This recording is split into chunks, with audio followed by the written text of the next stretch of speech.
बिस्मिल्लाहिर्रहमानिर्रहीम अस्सलामुअलैकुम। तो डियर स्टूडेंट्स, हम स्टडी कर रहे थे बायोलॉजिकल ऑर्गेनाइजेशन और कल हमने बायोलॉजिकल ऑर्गेनाइजेशन के बारे में पढ़ा कि इसका कॉन्सेप्ट क्या है और इसमें हमने ब्रीफ डिटेल्स पढ़ी। आज हम डिटेल लेक्चर्स की तरफ चलते हैं कि बायोलॉजिकल ऑर्गेनाइजेशन के डिफरेंट लेवल्स कौन कौन से हैं और उनको हम पढ़ते हैं। तो आज के हमारे लेक्चर कंटेंट्स क्या हैं? आज हम सबसे पहले बात करेंगे सब एटॉमिक लेवल की एंड एटॉमिक लेवल की। उसके बाद हम बात करेंगे मॉलिक्यूलर लेवल की।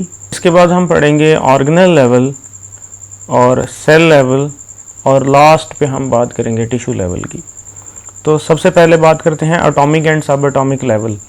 तो सब एटॉमिक लेवल क्या होता है? The particles that make up of an atom are called sub atomic particle. जो एटम को बनाते हैं उनको हम क्या कहते हैं? सब एटॉमिक पार्टिकल्स। तो इनमें कौन कौन से सब एटॉमिक पार्टिकल्स आते हैं? प्रोटॉन है, न्यूट्रॉन है, इलेक्ट्रॉन है। These are fundamental particles of an atom. इसके बाद एटम क्या होता है? The smallest particles of an element that retains the properties of that element, कि जो उस एलिमेंट की सारी प्रॉपर्टीज रखता हो। उस अकेले यूनिट को, उस अकेली इकाई को क्या कहा जाता है? एटम कहा जाता है। फॉर एग्जाम्पल, वो कार्बन एलिमेंट का एटम हो सकता है, हाइड्रोजन एलिमेंट का एटम हो सकता है, ऑक्सीजन एलिमेंट का एटम हो सकता है, कि वो एक अकेला यूनिट जो सारे एलिमेंट की प्रॉपर्टीज रखे उसको हम एटम कहते हैं।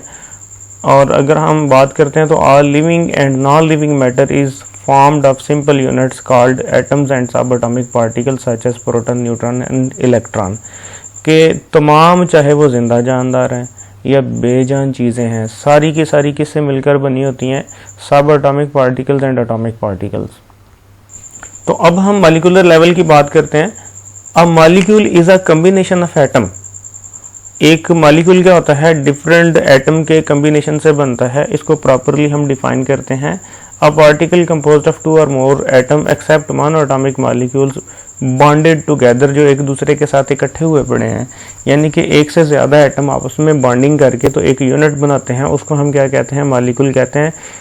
इसमें जो एक्सेप्शन है वो ये है कि इसमें मोनो एटॉमिक मॉलिक्यूल इसमें नहीं आते। क्यों? क्योंकि वो सिंगल एटम पर मुश्तमिल होते हैं, इसलिए वो कम्बिनेशन ऑफ एटम्स नहीं होते। बाकी सारे क्या हैं? कम्बिनेशन ऑफ एटम्स होते हैं।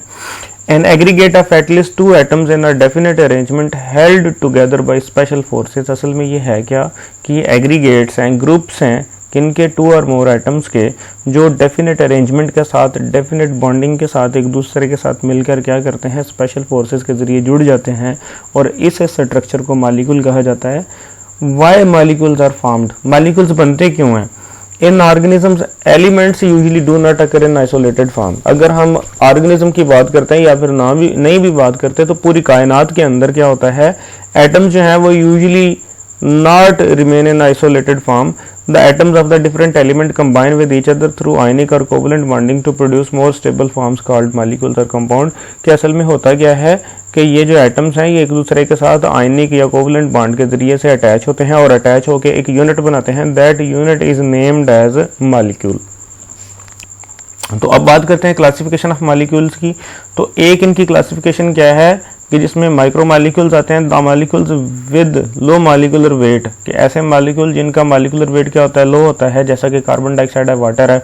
और दूसरे क्या होते हैं? Macro molecules, the molecules with high molecular weight, for example sugars हैं, प्रोटीन्स हैं। ये क्या बनाते हैं? ये बड़े मॉलिक्यूल्स बनाते हैं या हाई मॉलिक्यूलर वेट वाले मॉलिक्यूल्स बनते हैं। इसके बाद दूसरी क्लासिफिकेशन क्या है? Organic molecules. And organic molecule is any molecule containing both carbon and hydrogen together in a molecules, कि अगर कार्बन और हाइड्रोजन एक मॉलिक्यूल के अंदर इकट्ठे हों तो इसको हम क्या कहते हैं? ये ऑर्गेनिक होंगे। और इनऑर्गेनिक मॉलिक्यूल्स क्या होते हैं? An inorganic molecule is one which does not include carbon and hydrogen together in a molecule, के एक दूसरे के साथ बिल्कुल इसमें जो है नहीं होते, इसमें इकट्ठे नहीं होते कार्बन और हाइड्रोजन। इनको हम क्या कहते हैं?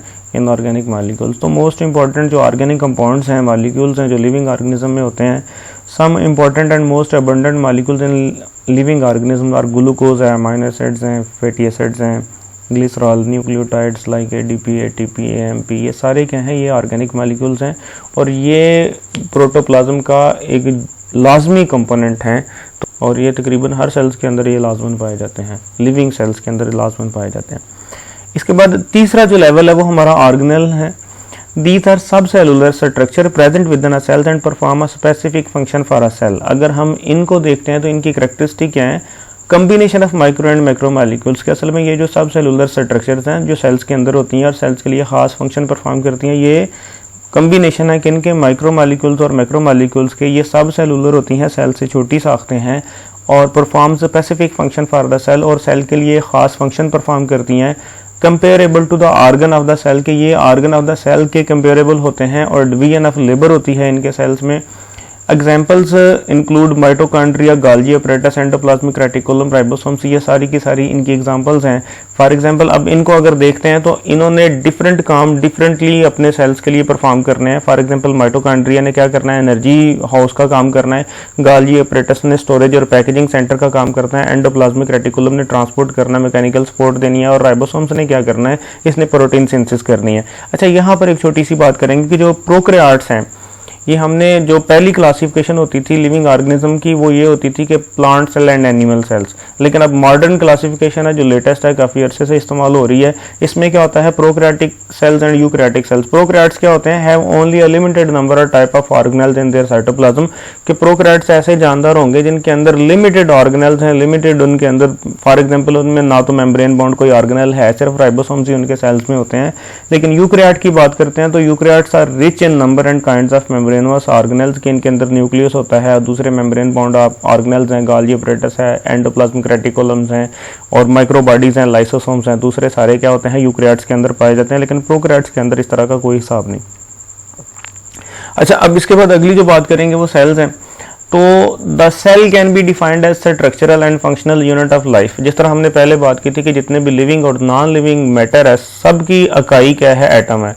लेकिन यहाँ पर हम लिविंग की बात करते हैं तो लिविंग ऑर्गेनिज्म की इकाई क्या है, सेल है। और वो स्ट्रक्चरल फंक्शनल यूनिट है कि स्ट्रक्चर के लिहाज से भी वो इकाई है, यूनिट है, और फंक्शन के लिहाज से भी वो क्या है, यूनिट है। यानी कि अगर एक ऑर्गेनिज्म को देखें तो उसके अंदर अगर हम उनके स्ट्रक्चर को देखें तो सबसे छोटा ये यूनिट है जिनसे मिलकर वो बना हुआ है, वो क्या है, सेल है।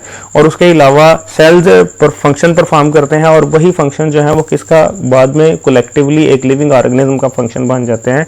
तो अब हमने सेल की टाइप्स अभी पीछे भी पढ़ी थी, इनको हमने प्रॉपरली डिफाइन करना है। अब प्रोकैरियोटिक सेल्स क्या होते हैं, the cell of single celled organism that have no membrane bound nucleus और other membranous enclosed organelles is called prokaryotic cells and only found in the kingdom Manira।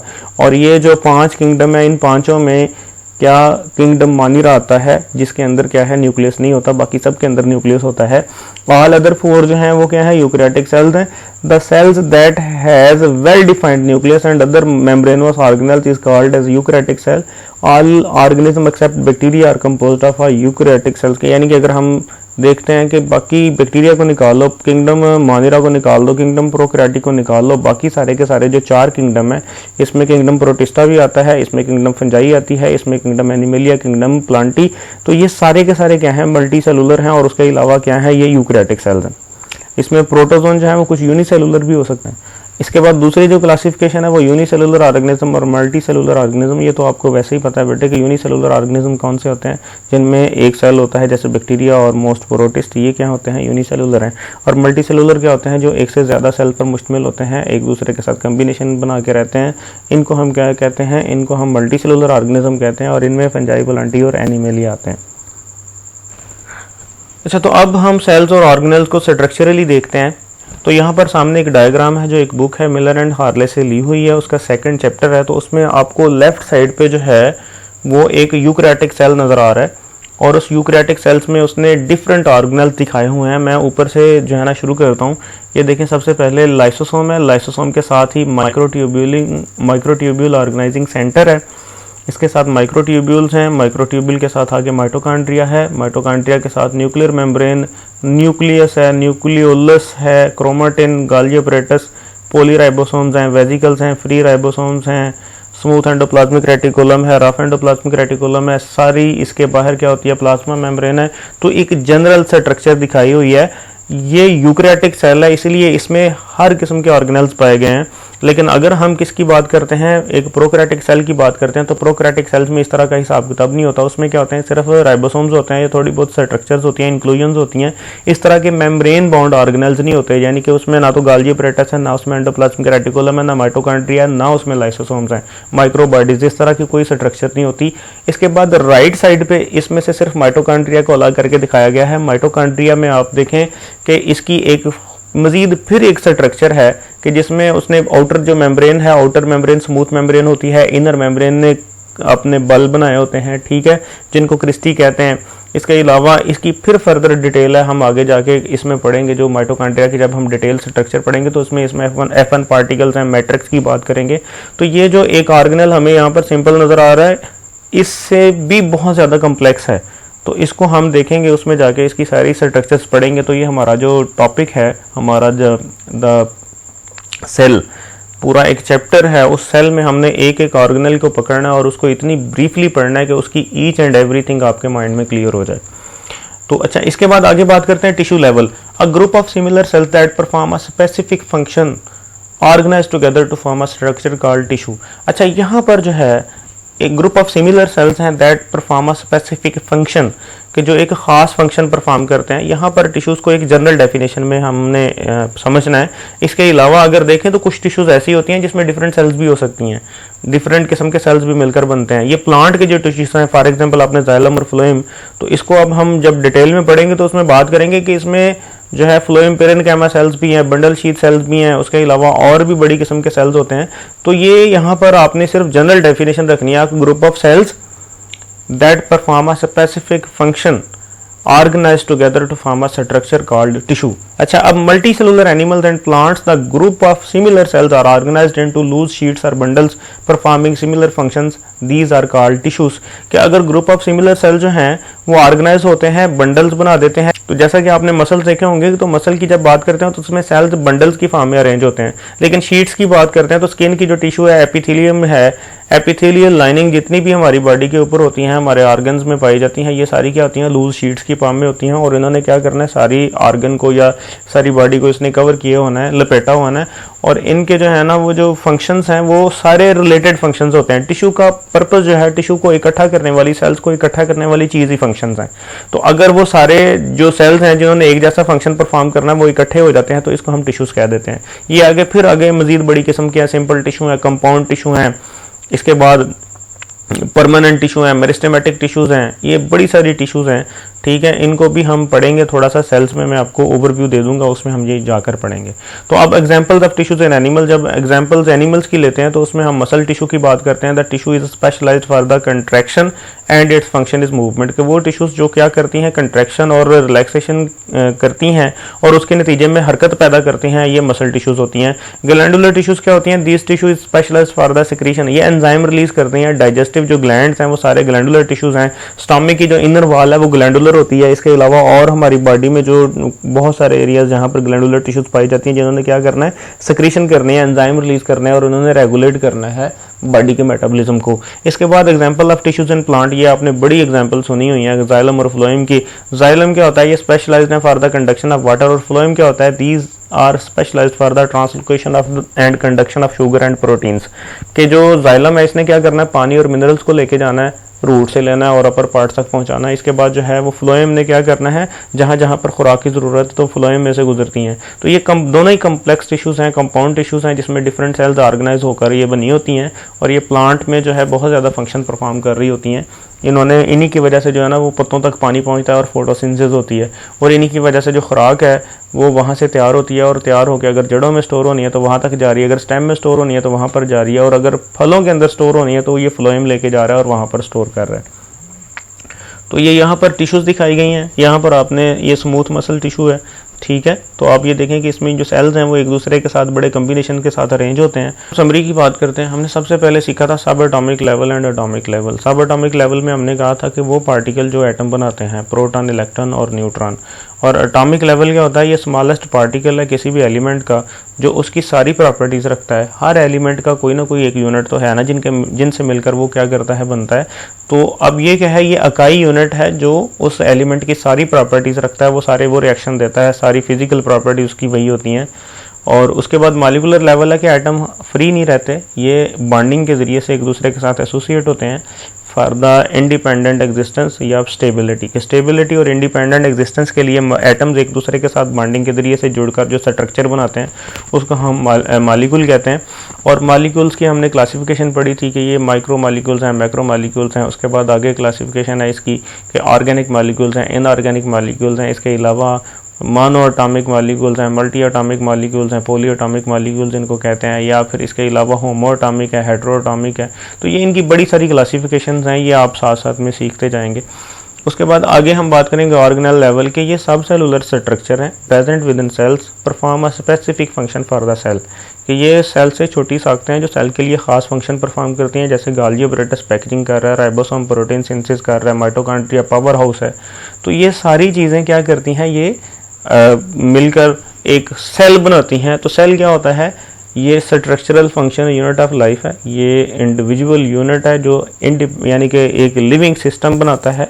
तो ये जो सेल है ये स्ट्रक्चर के लिहाज से भी और फंक्शंस के लिहाज से भी क्या है, ये यूनिट है लिविंग ऑर्गेनिज्म का, कि इनकी साख्तें भी इनसे बनी होती हैं और उसके अलावा फंक्शंस भी सेल ने करना है, और वो सारे सेल्स के फंक्शंस मिलकर फिर एक ऑर्गेनिज्म का फंक्शन बन जाते हैं।